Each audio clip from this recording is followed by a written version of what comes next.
خواتین و حضرات السلام علیکم۔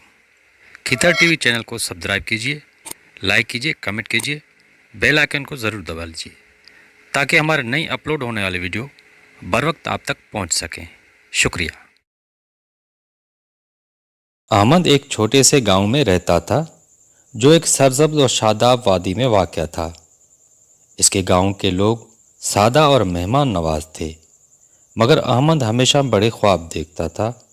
وہ چاہتا تھا کہ وہ ایک دن دنیا کے مختلف ملکوں میں جائے اور ان کی ثقافتوں کو سمجھے، مگر اس کے والدین کا خیال تھا کہ وہ اپنے گاؤں میں ہی رہے اور کھیتوں میں کام کرے۔ ایک دن احمد کو ایک اجنبی سے ملاقات ہوئی جو کہ گاؤں میں آیا تھا۔ اس اجنبی کا نام عارف تھا اور وہ ایک سیاح تھا جو دنیا کے مختلف ملکوں میں سفر کرتا تھا۔ احمد نے عارف سے ان کو سفر کے بارے میں پوچھا اور حیران رہ گیا۔ وہ کتنی جگہوں پر جا چکے تھے۔ عارف نے احمد کو کہا کہ وہ اپنے خواب کو پورا کر سکتا ہے، لیکن اسے ہمت اور مستقل مزاجی کی ضرورت ہوگی۔ عارف نے احمد کو ایک چھوٹی کتاب دی جس میں دنیا کے مختلف ملکوں کے بارے میں کہانیاں تھیں۔ احمد نے وہ کتاب رات بھر میں پڑھ لی اور فیصلہ کیا کہ وہ بھی ایک دن دنیا کا سفر کرے گا۔ احمد نے اپنے والدین سے بات کی اور ان سے اجازت مانگی کہ وہ گاؤں سے باہر جا سکے۔ اس کے والدین پہلے تو متفق نہیں تھے، مگر احمد کی ضد اور اس کے آنکھوں میں خواب دیکھ کر وہ مان گئے۔ احمد نے اپنی چھوٹی سی جمع پونجی لی اور شہر کی طرف روانہ ہوا۔ شہر میں پہنچ کر اس نے ایک نوکری تلاش کی تاکہ وہ اپنے سفر کے لیے پیسے جمع کر سکے۔ وہ دن میں کام کرتا اور رات کو دنیا کے مختلف ملکوں کے بارے میں پڑھتا۔